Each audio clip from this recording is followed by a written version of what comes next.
Hello दोस्तों, आप सभी का हमारे YouTube channel history with Idris Khan में आप सभी का स्वागत है। दोस्तों, जैसे कि आप सभी को पता है, हमारे YouTube चैनल पर हिस्ट्री के जो मोस्ट इम्पोर्टेंट टॉपिक होते हैं, जिनसे एग्ज़ाम में बार बार क्वेश्चन पूछे जाते हैं। अगर हम एग्ज़ाम की बात करें, NTA, UGC net, TGT, PGT या अदर स्टेट के जो भी PCS या जो अदर एग्ज़ाम होते हैं, उन सभी एग्ज़ामों में बार बार क्वेश्चन देखने को मिलते हैं। तो दोस्तों, हमारा मकसद यही है कि जिन टॉपिकों से बार बार क्वेश्चन देखने को मिलते हैं, हम उन सभी टॉपिक को बहुत ही आसान भाषा में ट्रिक के माध्यम से या इजी वे में आपको समझाने की कोशिश करते हैं। इसके लिए हमने कई सारे वीडियो ऑलरेडी हमारे यूट्यूब चैनल पर अपलोड कर दिए हैं, जिनको अगर आप देखना चाहते हो तो आप हमारे यूट्यूब चैनल की प्लेलिस्ट में जाकर देख सकते हो। इसके अलावा दोस्तों, अगर आप नए हो हमारे यूट्यूब चैनल पर तो चैनल को ज़रूर सब्सक्राइब करें और बेल आइकन को प्रेस कर लें। इसके बाद दोस्तों, अगर हम बात करें हमारे आज के टॉपिक की, तो आज के टॉपिक हमारा जैन धर्म और बौद्ध धर्म से रिलेटेड जितने भी इम्पोर्टेंट फैक्ट होते हैं, जितने भी महत्वपूर्ण तथ्य होते हैं, जिनसे एग्ज़ाम में क्वेश्चन पूछा जाता है, जो बड़ा कंफ्यूज करते हैं, जैसे कि संघ की कार्य प्रणाली वगैरह और पवारना, उपोस्त वगैरह वगैरह, ये जो भी महत्वपूर्ण शब्दावलियाँ हैं, उन सभी शब्दावलियों के ऊपर आज हम विस्तार से बात करेंगे, जिसमें हम जैन धर्म की शब्दावलियों की भी बात करेंगे और बौद्ध धर्म की शब्दावलियों की भी बात करेंगे। और अक्सर दोस्तों यहाँ से क्वेश्चन पूछे जाते हैं, तो आज का वीडियो बहुत ही ज़्यादा इंपॉर्टेंट रहने वाला है। आपको वीडियो को बिल्कुल भी स्किप नहीं करना है, वीडियो पूरा देखना है, जिससे आपका जो भी डाउट है, जो भी कन्फ्यूजन है, वो बिल्कुल क्लियर होने वाला है। अगर आपका कोई डाउट रहता है तो वो आप कमेंट्स करके ज़रूर बताएं। तो दोस्तों, बिना समय गवाए चलते हैं हम हमारी स्लाइड के ऊपर, जहाँ हम इस टॉपिक को बहुत ही अच्छी तरीके से आज डिस्कस करने वाले हैं। तो दोस्तों, हम स्लाइड के ऊपर आ चुके हैं। तो आज के इस वीडियो के अंदर हम जैन धर्म की भी बात करेंगे और बौद्ध धर्म की भी बात करेंगे, जिसके अंदर हम महत्वपूर्ण तथ्य, जिससे एग्ज़ाम में क्वेश्चन पूछे जाते हैं, हमने उन सभी तथ्यों को यहाँ पे शामिल किया है। तो आपके लिए ये वीडियो काफ़ी ज़्यादा हेल्पफुल रहने वाला है, ख़ास करके NTA, UGC net, TGT, PGT exam के लिए, क्योंकि नेट एग्ज़ाम में अक्सर आपको जैन धर्म और बौद्ध धर्म से जो क्वेश्चन पूछे जाते हैं, वो बेसिक क्वेश्चन नहीं, यहाँ से जो शब्दावलियों वाले क्वेश्चन होते हैं, जो इनकी कार्य प्रणाली होती है, जो इनका स्वरूप होता है, उनसे क्वेश्चन पूछा जाता है। तो दोस्तों, आज के वीडियो में हमने उन सभी चीज़ों को यहाँ पे शामिल किया है।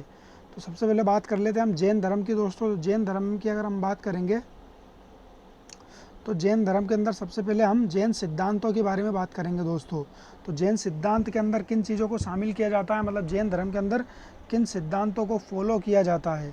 तो सबसे इम्पोर्टेंट जो सिद्धांत होता है इसका, जिसमें आपको बौद्ध धर्म और जैन धर्म के अंदर जो अलग अलग समानताएं और अलग अलग भिन्नताएं जो देखने को मिलती है, उसमें सबसे महत्वपूर्ण सिद्धांत जो है, इसमें कर्म एवं पुनर्जन्म का सिद्धांत है।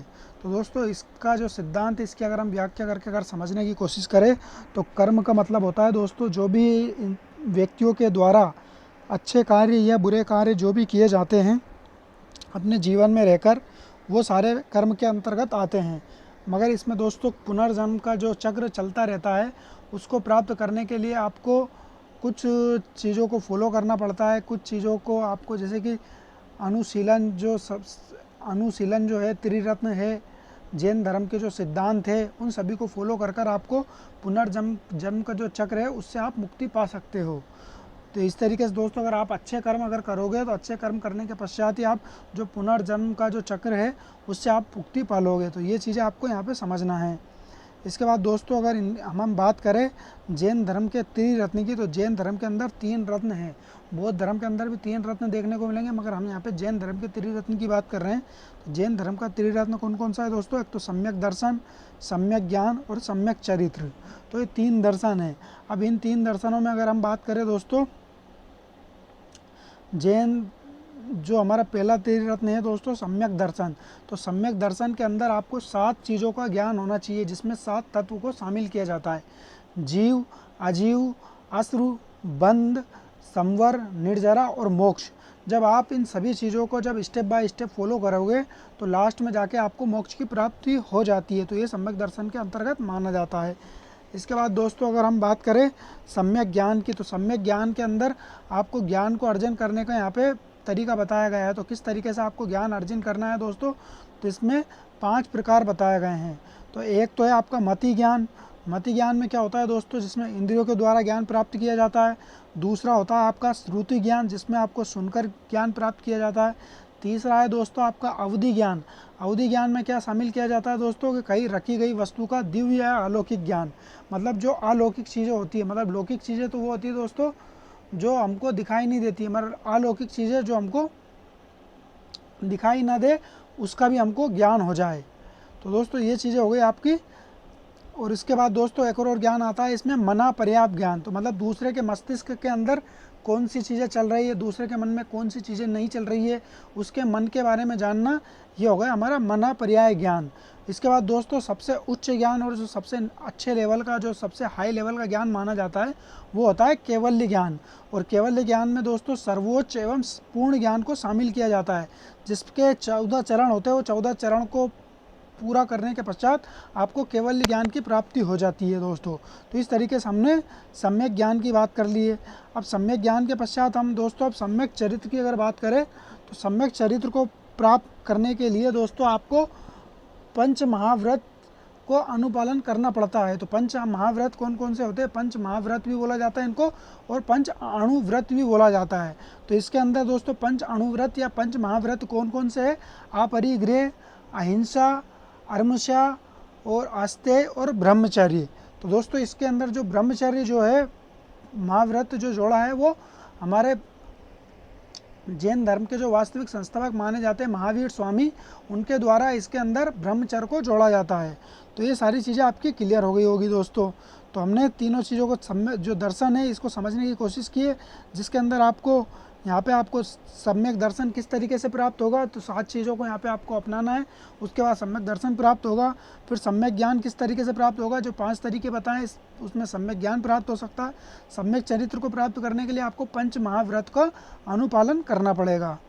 तो ये चीज़ें आपकी क्लियर हो गई होगी। अब दोस्तों जो शब्दावलियाँ होती है संवर, जो सम्यक दर्शन के अंतर्गत आती है, तो संवर को क्या माना जाता है, तो संवर के अंदर दोस्तों कर्म का जीवनी और बहाव का रुक जाना।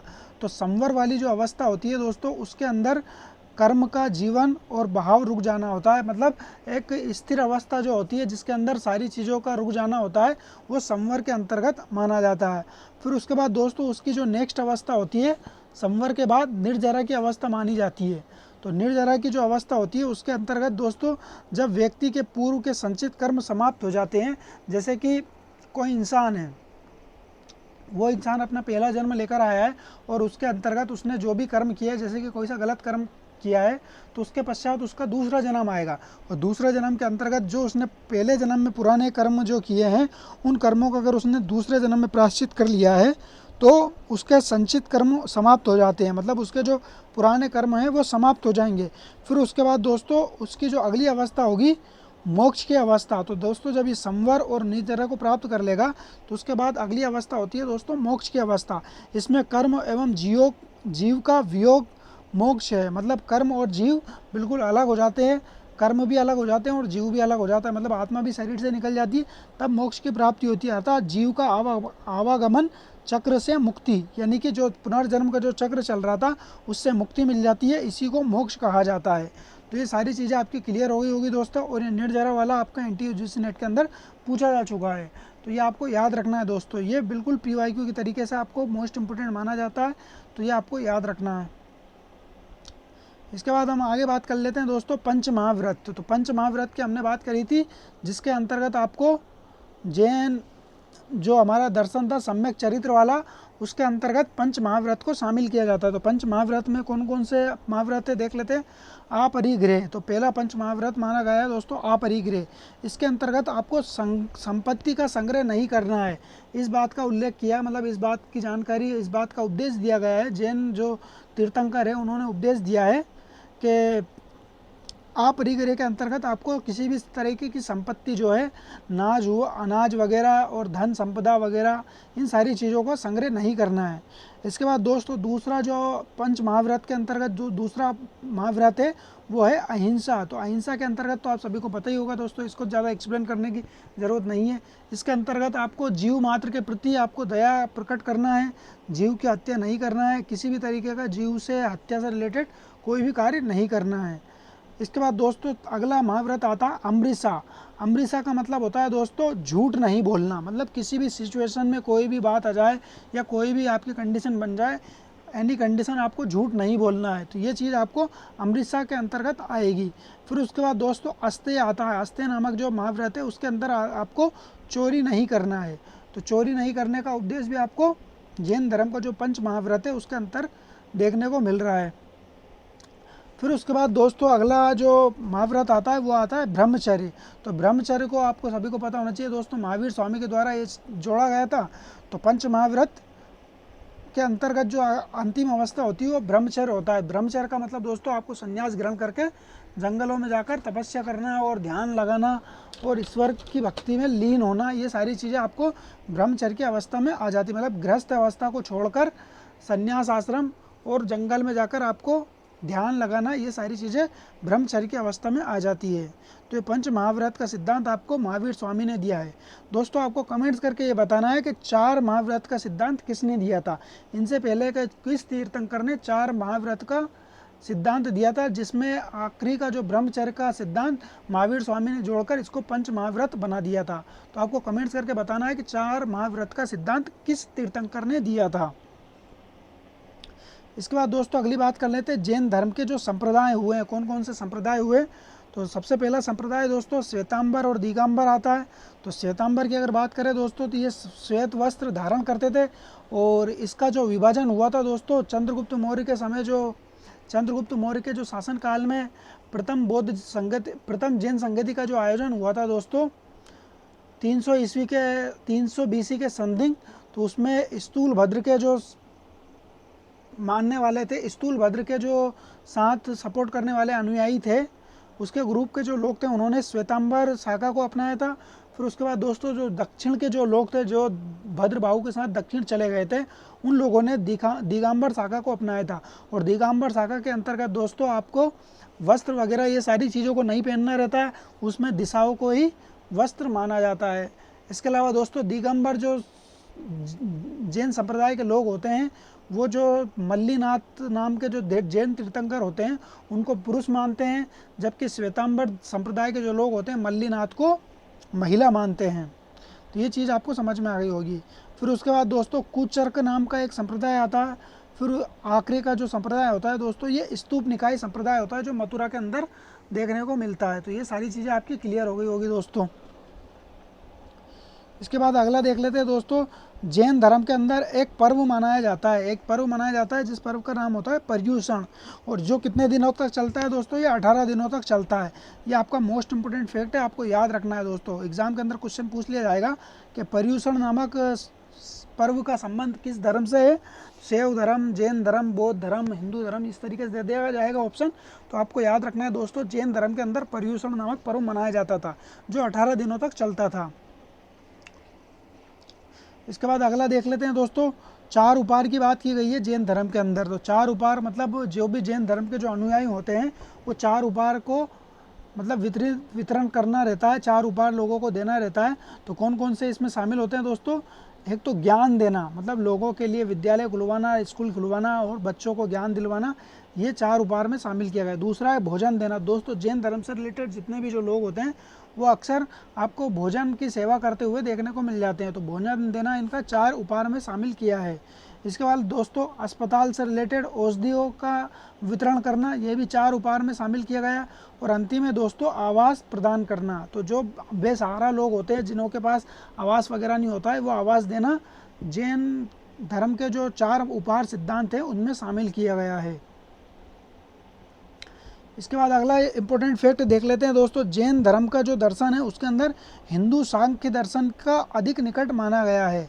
तो जैन धर्म का जो दर्शन है वो सांख्य दर्शन से प्रभावित है। इस तरीके की चीज़ें आपको देखने को मिल गई। तो सांख्य दर्शन के अंतर्गत दोस्तों हर अवस्था की 7 चीज़ें या 7 मत बताए गए हैं। ये चीज़ें आपको जैन धर्म के अंदर भी देखने को मिलेगी और सांख्य दर्शन के अंदर भी देखने को मिलेगी। इस वजह से दोनों को एक दूसरे को अधिक निकट बताया गया है। तो ये चीज़ें बिल्कुल क्लियर हो गई होगी दोस्तों। इसके बाद बात कर लेते हैं दोस्तों हम अगला बौद्ध धर्म के बारे में। तो बौद्ध धर्म के बारे में क्या क्या चीज़ें इंपॉर्टेंट है वो देख लेते हैं। सबसे पहले अगर बात करें दोस्तों, तो महात्मा बुद्ध के द्वारा जितने भी जो भी वर्षावास बिताए गए हैं उनसे रिलेटेड कई सारे एग्जाम में क्वेश्चन पूछा जाता है। इनका प्रथम वर्षावास पूछ लिया जाता है, इन्होंने सर्वाधिक वर्षावास कहाँ बिताए हैं ये पूछ लिया जाता है, इनका जो अंतिम वर्षावास था वो पूछ लिया जाता है। तो अगर बात करें दोस्तों अगर गौतम बुद्ध के सबसे पहला वर्षावास की, तो गौतम बुद्ध ने जो अपना ज्ञान प्राप्ति के पश्चात सबसे प्रथम वर्षावास जो बिताया था वो सारनाथ के अंदर ऋषि पत्तनम नामक एक विहार के अंदर अपना प्रथम वर्षावास बिताया था। तो आपसे अगर क्वेश्चन पूछ लिया जाएगा कि गौतम बुद्ध ने अपना प्रथम वर्षावास कहाँ बिताया था, तो आपको बताना है सारनाथ के ऋषि पत्तनम नामक विहार के अंदर गौतम बुद्ध ने अपना प्रथम वर्षावास बिताया था। और प्रथम वर्षावास क्या होता है दोस्तों, कि जो बौद्ध धर्म के जितने भी जो भी अनुयायी होते हैं वो साल के 4 महीनों का वर्षावास अपने विहार के अंदर रहते हैं और बाकी के 8 महीने धर्म प्रचार का कार्य और धर्म से रिलेटेड जितने भी जो भी गतिविधियाँ होती है उनका निर्वहन करते हैं। मतलब 8 महीने तक ग्रीष्म ऋतु के अंदर और आपकी जो बारिश वाला महीना जो होता है उसमें आपको विहार के अंदर विश्राम किया जाता है। बाकी की दोनों ऋतुओं के अंदर आपको धर्म से रिलेटेड जितने भी जो भी कार्य होते थे वो सारे कार्य करना रहते थे। तो प्रथम वर्षावास की अगर बात करें तो प्रथम वर्षावास आपका सारनाथ के ऋषि पत्तनम में बिताया गया है। फिर उसके बाद दोस्तों सर्वाधिक वर्षावास की बात करें तो सर्वाधिक वर्षावास जो बिताया गया है इनका श्रावस्ती के अंदर बिताया गया है। और यहाँ पे कुल कितने वर्षावास बिताए हैं दोस्तों, तो 26 वर्षावास यहाँ पे बिताए गए हैं। तो गौतम बुद्ध के द्वारा सर्वाधिक वर्षावास श्रावस्ती के अंदर बिताए गए हैं, जिनमें कुल 26 वर्षावास बिताए गए हैं। अपने जीवन के अंतर्गत दोस्तों लगभग 42 वर्षावास इन्होंने बिताए थे, जिनमें से 26 वर्षावास अकेले श्रावस्ती के अंदर बिताए गए हैं। तो दोस्तों आप इस तरीके से आप याद रख सकते हो। इसके बाद दोस्तों गौतम बुद्ध का जो अंतिम वर्षावास था ये वैशाली के अंतर्गत जो वैल्यूग्राम नामक विहार था उसके अंतर्गत इन्होंने बिताया था। फिर इसके पश्चात दोस्तों इनकी मृत्यु हो जाती है, मतलब इनका जो है महानिर्वाण प्राप्त हो जाता है। तो वैशाली के अंदर इनका अंतिम वर्षावास है और सारनाथ के अंदर इनका प्रथम वर्षावास है। और सारनाथ के अंदर ही इन्होंने प्रथम उपदेश दिया था दोस्तों, ये आपको याद रखना है, जिसको धर्म चक्र परिवर्तन कहा जाता है और चक्र के माध्यम से इसको संदर्भित किया जाता है। तो ये चीज़ें आपकी क्लियर हो गई होगी। इसके बाद हम बात कर लेते हैं दोस्तों यहाँ से जो बौद्ध धर्म से रिलेटेड जो भी शब्दावलियाँ होती है काफ़ी ज़्यादा इंपॉर्टेंट मानी जाती है। तो किस तरीके से इन शब्दावलियों से क्वेश्चन पूछे जाते हैं देख लेते हैं। तो यहाँ पे हम सबसे पहले बात कर लेते हैं दोस्तों पावरना। तो पावरना जो है दोस्तों ये वर्षावास की समाप्ति के बाद बौद्ध भिक्षु इस पर्व को मनाते हैं। तो बौद्ध भिक्षु इस पर्व को कब मनाते हैं दोस्तों, जब वर्षावास के अंतर्गत दोस्तों ये अपने विहार में ये अपना वर्षावास व्यतीत करते हैं। तो व्यतीत करने के पश्चात जब वर्षावास समाप्त हो जाता है तो उसके बाद पावरना नामक एक पर्व मनाते हैं, जिसके अंदर क्या होता है दोस्तों, भिक्षुओं के द्वारा किए गए अपराधों का स्वीकार किया जाता है। दोस्तों ये स्वीकार नहीं है, स्वीकार किया जाता है, मतलब एक्सेप्ट किया जाता है कि हमने ये वाला अपराध किया है। और ये वार्षिक परिशुद्धि होती है, मतलब इसके अंतर्गत अपना अपराध स्वीकार कर कर अपनी वार्षिक परिशुद्धि की जाती थी। तो पावरना के अंदर क्या होता है दोस्तों, वार्षिक परिशुद्धि होती थी, जिसमें वर्षावास के पश्चात अपने पाप अपराधों को स्वीकार कर कर उनको परिशुद्धि मतलब उनको प्रायश्चित किया जाता था। ये हो गया आपका पवारना। और दूसरा आता है दोस्तों उपोस्ता। तो उपोस्त जो था दोस्तों यह पाक्षिक परिशुद्धि था। तो पाक्षिक परिशुद्धि क्या दोस्तों, ये 15 दिनों के अंतर्गत होता था। तो यहाँ पे आपको कन्फ्यूजन क्या होता है दोस्तों पवारना और उपोस्ता में, तो यहाँ पे समझने के लिए सबसे अच्छी बात ये दोस्तों, एक है पवारना और दूसरे उपोस्ता। तो उपोस्ता जो है दोस्तों, उप जो है वो हमेशा छोटा होता है, उप तो हमेशा छोटा होता है, तो इससे आपको रिलेट कर लेना है। उप छोटा है इस हिसाब से ये 15 दिन में हो रहा है और पवारना बड़ा है तो ये 1 साल में हो रहा है। तो उप से उपोस्ता आ रहा है और पवारना से आपको 1 साल याद रखना है। तो उपोस्त जो होता है ये पाक्षिक होता है, जो 15 दिनों के अंतर्गत होता है। ये भी मतलब वही होता है, अपने अपराधों को प्रायश्चित किया जाता है, मतलब स्वीकार किया जाता है और उसको परिशुद्धि किया जाता है। तो उपोस्त और पवारना के अंतर दोनों बीच में यही अंतर है कि ये पाक्षिक है और ये वार्षिक है। तो उपोस्त में आपको उप याद रखना है, उप जो है हमेशा छोटा माना जाता है, तो उप छोटा है और पवारना बड़ा है। इस तरीके से आपका ये क्लियर हो गया होगा। फिर उसके बाद दोस्तों जब वर्षावास समाप्त हो जाता है तो वर्षावास समाप्ति के उपलक्ष्य में ही कटिना समारोह किया जाता है। तो कटिना समारोह के अंतर्गत क्या होता है दोस्तों, यहाँ पे चीवर यानी कि वस्त्रों को बांटा जाता था। तो वर्षावास की समाप्ति पर भिक्षुओं को वस्त्र बांटे जाते थे, तो इसको कटिना समारोह कहा जाता था। ये मोस्ट इंपोर्टेंट फैक्ट है, आपको कहीं भी कन्फ्यूजन नहीं होना है। कटिना समारोह का संबंध और कहीं मत लगा देना। कटिना समारोह का मतलब दोस्तों आपको भिक्षुओं को जो वस्त्र बांटे जाते थे, चीवर जो बांटे जाते थे, वो पर्व यहाँ पे मनाया जाता था। तो ये सारी चीज़ें क्लियर हो गई होगी दोस्तों। इसके बाद हम प्रवज्या और उपसंपदा की बात कर लेते हैं। यहाँ भी सबसे ज़्यादा कन्फ्यूजन होता है दोस्तों। जिस तरीके से आपको उपोस्त और पवारणा में कन्फ्यूजन होता था, उसी तरीके से प्रवज्या और उपसंपदा में कन्फ्यूजन होता है। तो हम पहले बात कर लेते हैं दोस्तों प्रवज्या की। तो प्रवज्या क्या होती है, गृहस्थ जीवन का त्याग ही प्रवज्या कहलाती है, और इसके लिए कम से कम 15 वर्ष की आयु होना चाहिए। मतलब 15 वर्ष की जब अवस्था होती है, उस समय आप गृह वर्ष को त्याग देते हैं, और त्यागने के पश्चात आप उपोस्ता वाली स्थिति में, उपोस्ता वाली कंडीशन में आप रह सकते हैं। फिर उसके बाद दोस्तों जब 5 साल हो जाते हैं उपोस्ता वाली सिचुएशन में, ये इसमें प्रवज्या वाली सिचुएशन में, तो उसके पश्चात दोस्तों आपको बौद्ध संघ में सम्मिलित किया जाता है। तो बौद्ध संघ में जो सम्मिलित किया जाता है, उस व्यवस्था को उपसंपदा कहा जाता है। तो यहाँ पे आपको किस तरीके से याद रखना है दोस्तों, तो बौद्ध संघ में प्रवेश को उपसंपदा कहते हैं। कम से कम 20 वर्ष की अवस्था होने पर ही उपसंपदा का अधिकारी माना जाता है। मतलब जिस तरीके से आपको यहाँ पे प्रवज्जा में 15 वर्ष माने गए हैं, तो उपसंपदा में आपके 20 वर्ष माने गए। तो 5 वर्ष की आपको अवस्था प्रवज्जा में रहना पड़ता है, मतलब 5 वर्ष की ट्रेनिंग लेनी पड़ती है। ट्रेनिंग लेने के पश्चात आप बौद्ध संघ में शामिल हो जाते हैं। तो इसके बाद दोस्तों 20 वर्ष की अवस्था होने पर ही उपसंपदा का अधिकारी होता है, मतलब उपसंपदा के लिए आप एलिजिबल हो जाते हो। इसके बाद भिक्षु के जीवन का प्रारंभ प्रवज्जा है, और उसकी पूर्णता उपसंपदा है। तो भिक्षु का जो जीवन है दोस्तों, उसकी शुरुआत प्रवज्जा से होती है, और उसका जो कंप्लीट होता है प्रोसेस, वो प्रवज्जा उपसंपदा के माध्यम से हो जाता है। उपसंपदा का वही महत्व था जो ब्राह्मण धर्म में उपनयन संस्कार का था। दोस्तों आप सभी को पता होना चाहिए, उपनयन संस्कार का जो महत्व है काफ़ी ज़्यादा इम्पोर्टेंट माना जाता है। तो जिस तरीके से ब्राह्मण धर्म में उपनयन संस्कार को माना जाता था, उसी तरीके से यहाँ पे उपसंपदा को माना गया है। तो अब आपको यहाँ पे दोनों चीज़ों में कन्फ्यूजन तो हो रहा होगा। तो अब आपको कन्फ्यूजन ख़त्म करने के लिए यहाँ पे आपको एक चीज़ याद रखना है दोस्तों, उपसंपदा में और प्रवज्या में। तो जैसे हमने वहाँ पे उपोस्त और पवारणा को देखा था, उस तरीके से आप यहाँ पे प्रवज्जा और उपसंपदा को देखेंगे। तो दोस्तों यहाँ पे प्रवज्जा जो है यहाँ पे पहली अवस्था है, और उपसंपदा जो है इसकी बाद की अवस्था है। तो यहाँ पे प्रवज्जा में क्या आ रहा है दोस्तों, प्रा आ रहा है। तो प्रा से क्या होता है दोस्तों, प्री। जैसे कोई सा भी एग्ज़ाम हम देते हैं तो प्री एग्ज़ाम देते हैं, तो प्री एग्ज़ाम जो होता है वो पहले होता है, और फाइनल एग्ज़ाम हमारा बाद में होता है। तो जो प्री एग्ज़ाम होता है वो प्री के हिसाब से आपको प्रवज्जा याद रखना है।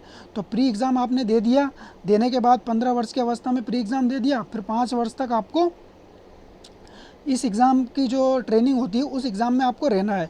फिर उसके बाद 5 साल के पश्चात आपको उपसंपदा वाली जो सिचुएशन होती है, उपसंपदा के द्वारा आपको बौद्ध संघ में प्रवेश दे दिया जाता है। तो यहाँ पे आपको प्री एग्ज़ाम को 15 वर्ष में देना है, और उपसंपदा वाला जो एग्ज़ाम होता है फाइनल एग्ज़ाम, उसको 20 वर्ष में देना है।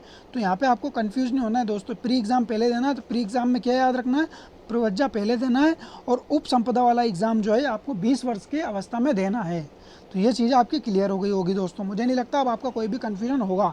हमने उपोस्त और पवारणा को समझा था, उसी तरीके से प्रवज्जा और उपसंपदा को समझ लिया है। तो प्रवज्जा में आपको प्री एग्ज़ाम पहले देना है, उसके बाद उपसंपदा वाला एग्ज़ाम देना है। तो ये चीज़ आपकी क्लियर हो गई होगी।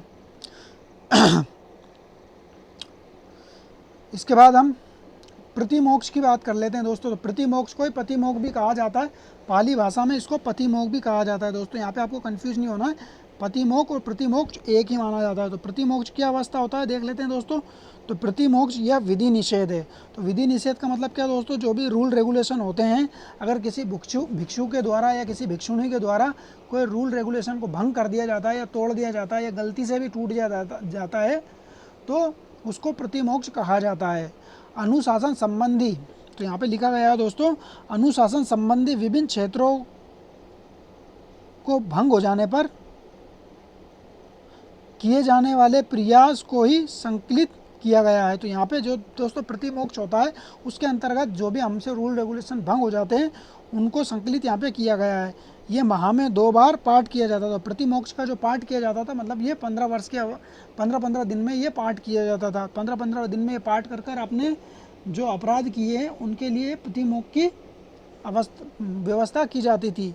और प्रतिमोक्ष को विशेष दिन पढ़ा जाना ही उपोस्त कहलाता है दोस्तों। जिसने हमने देखा था कि उपोस्त वाली जो सिचुएशन थी, उपोस्त वाला जो पर्व था वो 15 दिन में मनाया जाता था। तो ये प्रतिमोक्ष भी आपका 15 दिन में मनाया जा रहा था। ये दोनों सेम चीज़ें हैं।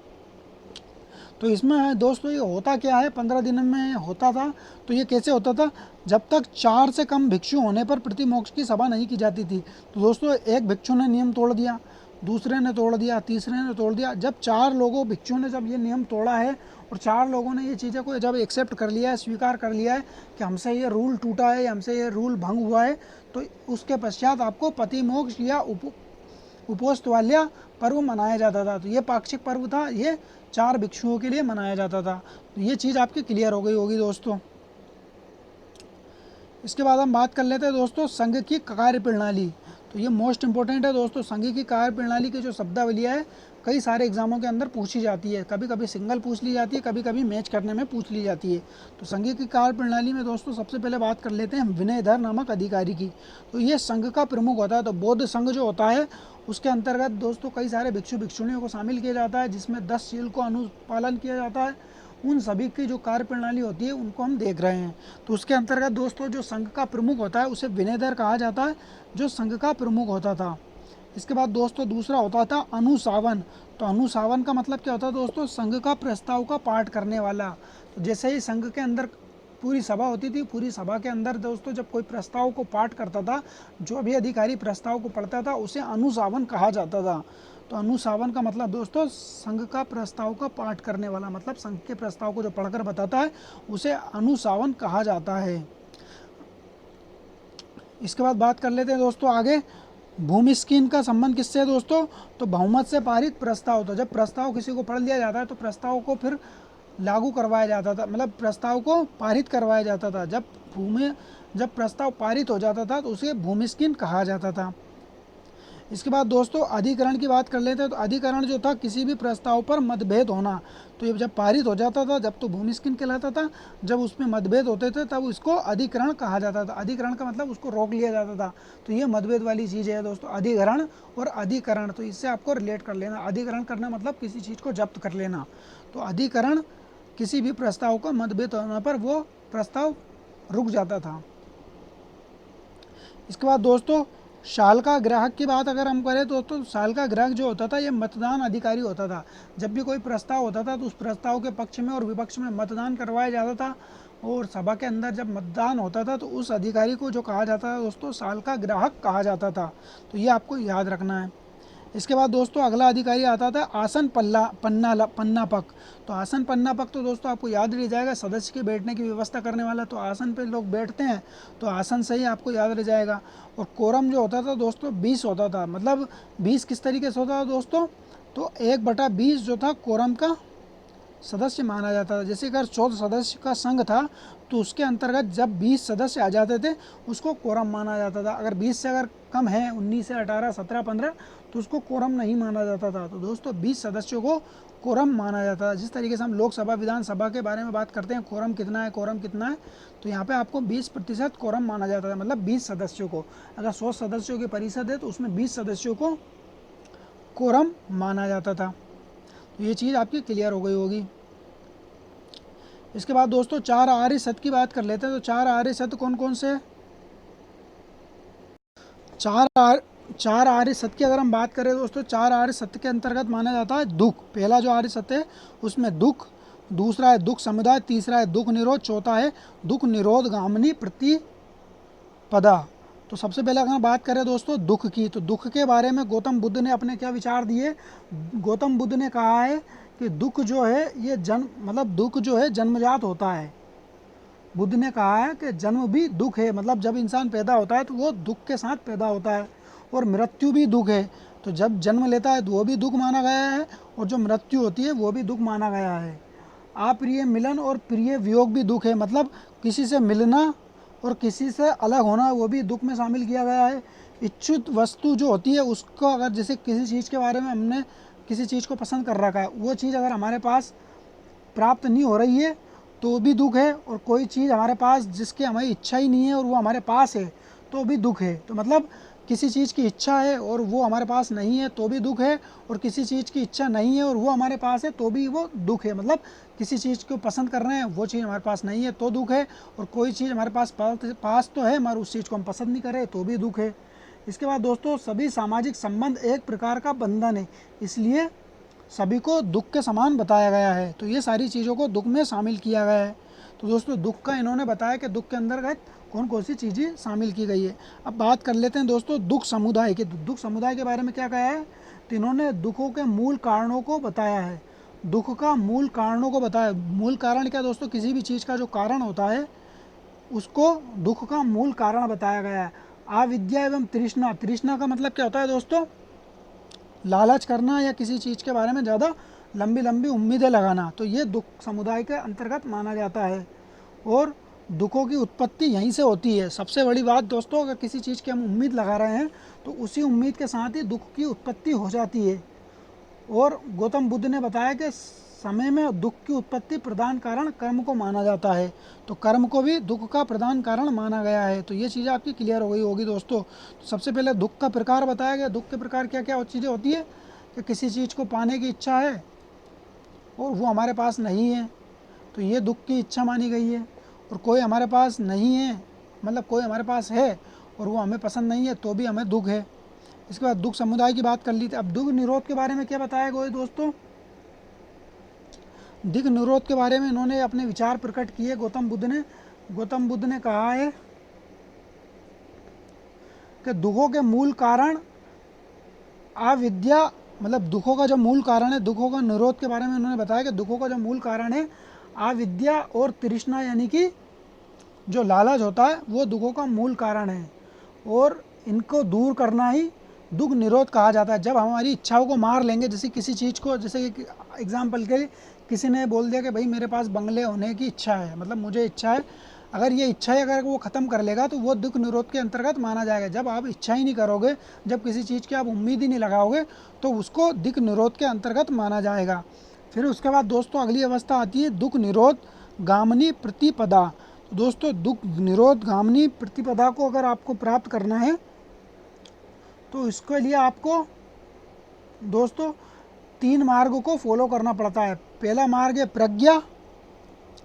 प्रज्ञा, दूसरा मार्ग है शील, और तीसरा मार्ग है समाधि। जब आप प्रज्ञा को प्राप्त कर लोगे, शील को प्राप्त कर लोगे, तो अंतिम अवस्था जो है दोस्तों समाधि में आप चले जाओगे। तो प्रज्ञा के अंतर्गत क्या क्या चीज़ें आती है दोस्तों, तो सम्यक दृष्टि प्रज्ञा के अंतर्गत आती है, सम्यक संकल्प और सम्यक वाणी। तो ये तीनों चीज़ें आपको प्रज्ञा के अंतर्गत देखने को मिलती है।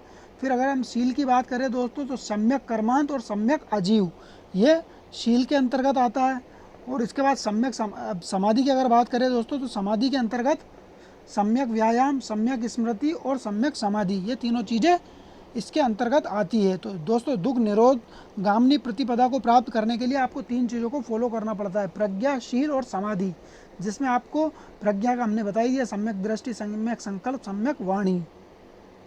तो ये चीज़ें आपकी दुख जो 4 आर्य सत्य उससे संबंधित बात हमने कर ली है।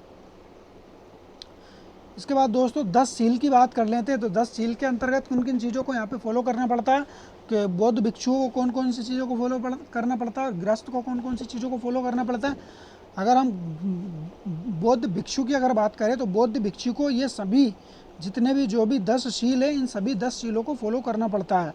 मगर दोस्तों, अगर कोई गृहस्थ है जो बौद्ध धर्म का अनुयायी है, तो उसको ये 5 सील को फॉलो करना पड़ता है, बाकी की ये 5 सील को फॉलो नहीं करना पड़ता है। तो ये 5 सील को आपको भिक्षु जीवन जब व्यतीत करना है, तब आपको ये 10 सील, मतलब 5 ये और 5 ये दोनों को मिलाकर आपको 10 सील को फॉलो करना पड़ता है। तो कुल मिलाकर बात ये दोस्तों, ये जो 5 सील है ये अनिवार्य अंग माने जाते हैं, तो इनको तो हर हाल में सभी को फॉलो करना ही है। तो इसमें क्या क्या है दोस्तों, अहिंसा मतलब दोस्तों किसी भी जीव मात्र के प्रति जब की हत्या पर रोक लगाना, मतलब किसी भी जीव की हत्या नहीं करना है, इसको अहिंसा के अंतर्गत शामिल किया गया है। इसके बाद दोस्तों दूसरा बताया गया है यहाँ पे सत्य भाषण। तो मतलब हमेशा सत्य बोलना है, सच बोलना है, सच के सिवा कोई झूठ नहीं बोलना है, ये सारी चीज़ें आपको सत्य भाषण के अंतर्गत मानी गई है। फिर उसके बाद दोस्तों अस्तेय माना गया है। तो अस्तेय का मतलब क्या होता है दोस्तों, चोरी नहीं करना है। तो अस्तेय में आपको चोरी नहीं करना है। इसके बाद दोस्तों ब्रह्मचर्य में दोस्तों आपको बताया गया है कि संन्यास ग्रहण कर लेना है, इस तरीके की चीज़ें आपको फॉलो करनी है। इसके बाद नशा त्याग करना है। तो पांचवी चीज़ क्या है, नशा त्याग करना है। किसी भी तरीक़े का शराब सेवन या अफीम वगैरह, जुआ वगैरह, इन सारी चीज़ों का नशा नहीं करना है। तो ये 5 चीज़ों को आपको गृहस्थ लेवल के जो बौद्ध अनुयायी होते हैं उनको यहाँ ये सारी चीज़ें आपको फॉलो करना रहती है। तो ये गृहस्थ अनुयायी के लिए है। इसके बाद दोस्तों भिक्षुओं के लिए जो 5 अलग से और भी दी गई है एक्स्ट्रा, वो कौन कौन सी है, तो मध्याह्न भोजन को त्याग करना है। मध्याह्न भोजन का मतलब दोस्तों जो दिन में दोपहर में जो भोजन किया जाता है उसको त्याग करना रहता है बौद्ध भिक्षुओं को। तो जो बौद्ध भिक्षु होते हैं वो मध्याह्न भोजन नहीं करते हैं। तो इस चीज़ को 10 शील के अंतर्गत माना गया है। इसके बाद दोस्तों दूसरा क्या है, माला धारण एवं सुगंधित द्रव्य का त्याग एवं नृत्य संगीत का त्याग करना है। तो क्या क्या चीज़ों को त्याग करना है दोस्तों, माला धारण का त्याग करना है। माला धारण का मतलब दोस्तों यहाँ पे जो कीमती वस्तु होती है, सोने चांदी के जो आभूषण होते हैं उनको त्याग करना है। सुगंधित द्रव्य यानी कि जो इत्र वगैरह होती है, खुशबू वगैरह होती है, उनका त्याग करना है।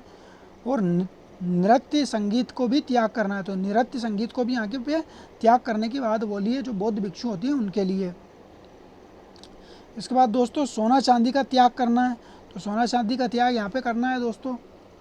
इसके बाद दोस्तों अगला है कोमल सैया का त्याग करना है। तो कोमल सैया का मतलब दोस्तों जो नरम नरम बिस्तर होते हैं उनको त्याग करना है। मतलब जो भी जिस तरीके से भी जो भी व्यवस्था की जाती है विहारों के अंदर, उन्हीं में आपको सोना है, वहीं पे विश्राम करना है, वहीं पे आराम करना है। आपको कोमल सैया के ऊपर आराम नहीं करना है। तो ये सारी चीज़ों को फॉलो किसको करना है दोस्तों, जो बौद्ध भिक्षु बन जाता है उसको ये चीज़ें भी फॉलो करना है और ये चीज़ें भी फॉलो करना है। मतलब कुल मिला के 10 शील को फॉलो करना रहता है बौद्ध भिक्षु को।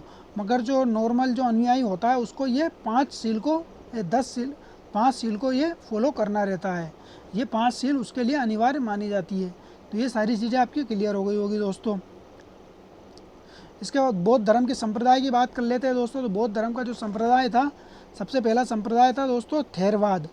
फिर उसके बाद महासांगिक। तो थेरवाद और महासांगिक जो था दोस्तों, जो बौद्ध धर्म की जो दूसरी संगति हुई थी कालाशोक के समय वैशाली में, उसी संगति के अंतर आपको ये जो बौद्ध संप्रदाय है थेरवाद और महासांगिक का विभाजन देखने को मिल जाता है। इसके बाद दोस्तों हीनयान और महायान का विभाजन किस बौद्ध संगति के अंतर्गत होता है, ये आपको कमेंट्स करके बताना है दोस्तों। मोस्ट इंपोर्टेंट फैक्ट माना जाता है ये हीनयान और महायान, यानी बौद्ध धर्म का जो संप्रदाय था हीनयान और महायान, इसका विभाजन किस बौद्ध संगति के अंतर्गत हुआ था और किस शासक के समय हुई थी और किसने इसकी अध्यक्षता की थी। ये तीनों चीज़ें आपको कमेंट्स करके बताना है। इसके बाद दोस्तों वज्रयान, और अगला जो इसका बौद्ध संप्रदाय माना जाएगा वो सहजयान है। तो ये मोस्ट इंपोर्टेंट फैक्ट है, आपको याद रख लेना है दोस्तों। आपसे स्टेट कोड वाले क्वेश्चन में पूछ लिया जाएगा कि बौद्ध धर्म के संप्रदाय कौन कौन से, तो चारों को दे दिए जाएंगे और आपसे पूछ लिए जाएंगे A B C D, इस तरीके से आपको याद रखना है। और आपको कमेंट्स करके बताना है हीनयान और महायान का जो विभाजन हुआ था वो किस बौद्ध संगति के अंतर्गत हुआ था। इसके बाद दोस्तों महात्मा बुद्ध से जुड़े अष्ट महास्थान की बात कर लेते हैं। यहाँ से भी क्वेश्चन पूछ लिया जाता है। तो अष्ट महास्थान की अगर बात करें दोस्तों, तो महात्मा बुद्ध के जो जीवन से रिलेटेड घटनाएं घटी है उन 8 स्थानों में सबसे पहले बात कर लेते हैं लुम्बिनी की। तो लुम्बिनी में क्या हुआ था दोस्तों, गौतम बुद्ध का जन्म हुआ था, इसलिए लुम्बिनी को महास्थान में शामिल किया जाता है। इसके बाद बोध गया के अंदर आपको महात्मा बुद्ध को ज्ञान की प्राप्ति हुई थी। तो ये तो आपको याद ही हो जाएगा दोस्तों। तो बोध गया के अंदर आपको महात्मा बुद्ध की ज्ञान की प्राप्ति हुई थी, जो केवल ज्ञान की प्राप्ति हुई थी वो बोध गया के अंतर्गत हुई थी। फिर उसके बाद दोस्तों जब ज्ञान की प्राप्ति हो जाती है तो ये अपना प्रथम उपदेश सारनाथ के अंदर जाकर देते हैं। तो प्रथम उपदेश सारनाथ के अंदर देते हैं। तो ये भी इनकी जीवन से रिलेटेड अष्ट महास्थान में शामिल है। इसके बाद दोस्तों कुशीनगर की बात कर ले। तो कुशीनगर जो था बुद्ध के परिनिर्वाण की भूमि मानी जाती है। तो गौतम बुद्ध का जो महापरिनिर्वाण हुआ था दोस्तों, वो कुशीनगर के गणराज्य के अंतर्गत हुआ था। इसके बाद दोस्तों श्रावस्ती की अगर बात करें, श्रावस्ती के अंदर आपने गौतम बुद्ध ने जो सबसे ज़्यादा वर्षावास बिताए थे। इसके बाद दोस्तों यहाँ पर बुद्ध ने अपने विरोधियों को पराजित भी किया था, सबसे बड़ा चमत्कार बताया था। मतलब यहाँ के लोगों ने इनको बोला था कि अगर आप कोई भगवान वगैरह हो, यहाँ पर आप जो बता रहे हो वो सारी चीज़ें सही है, तो आप हमको चमत्कार करके बताओ। तो इन्होंने अपने विरोधियों को पराजित करने के लिए चमत्कार बताया था। तो कहाँ पे बताया था दोस्तों, श्रावस्ती के अंदर बताया था। ये आपको याद रखना है। इसके बाद दोस्तों संकिसा की बात कर लेते तो संकिसा फर्रुखाबाद ज़िले में स्थित, जहां बुद्ध ने त्रियंत सुवर्ण से उतरे थे। दोस्तों त्रियंत सुवर्ण से उतरे थे, इसलिए संकिसा को फेमस माना गया है। इसके बाद राजगिरे की बात कर लेते हैं दोस्तों, जो मगध एम्पायर की राजधानी थी राजगिरे, यही देवदत्त ने बुद्ध की हत्या के हेतु षड्यंत्र किया था। दोस्तों एक हाथी को इनके ऊपर छोड़ दिया था, तो इसलिए ये चीज़ भी आपको फेमस मानी जाएगी। तो अष्टमहास्थान में ये भी चीज़ शामिल की गई है। इसके बाद दोस्तों आखिरी जो है इसका वैशाली, तो वैशाली के साथ इनका क्या कनेक्शन है दोस्तों, तो गौतम बुद्ध ने अपने जीवन काल में 3 बार यहाँ की यात्रा की थी और यहीं पर अपना अंतिम वर्षावास व्यतीत किया था। जैसा हमने देखा दोस्तों, अंतिम वर्षावास वैशाली के अंतर्गत गौतम बुद्ध ने व्यतीत किया था। और वैशाली की यात्रा कितनी बार की थी दोस्तों, तो 3 बार वैशाली की यात्रा की थी।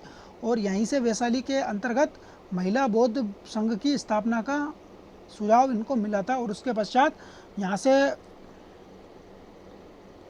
वैशाली के अंदर ही महिलाओं को बौद्ध संघ में प्रवेश दे दिया जाता है। प्रजापति गौतमी को प्रथम महिला माना जाता है जिन्होंने महिला बौद्ध संघ में प्रवेश लिया था। तो दोस्तों ये सारी चीज़ें आपकी क्लियर हो गई होगी। तो दोस्तों अगर आपको वीडियो पसंद आए तो वीडियो को लाइक करें, ज़्यादा से ज़्यादा शेयर करें, वीडियो को कमेंट्स करके ज़रूर बताएं। जो भी आपसे क्वेश्चन पूछे उसके राइट आंसर दें। और वीडियो में अगर आपको कोई मिस्टेक या कोई प्रॉब्लम या कोई टाइपिंग मिस्टेक है तो आप कमेंट्स करके ज़रूर बताएं। और दोस्तों आपको अगर चैनल पर नए हो तो चैनल को ज़रूर सब्सक्राइब कर लें, क्योंकि इसी तरह की इंपॉर्टेंट वीडियो आपको यहाँ पे चैनल पर बराबर मिलती रहेगी। तो वीडियो को यहीं समाप्त करते हैं। थैंक यू, धन्यवाद।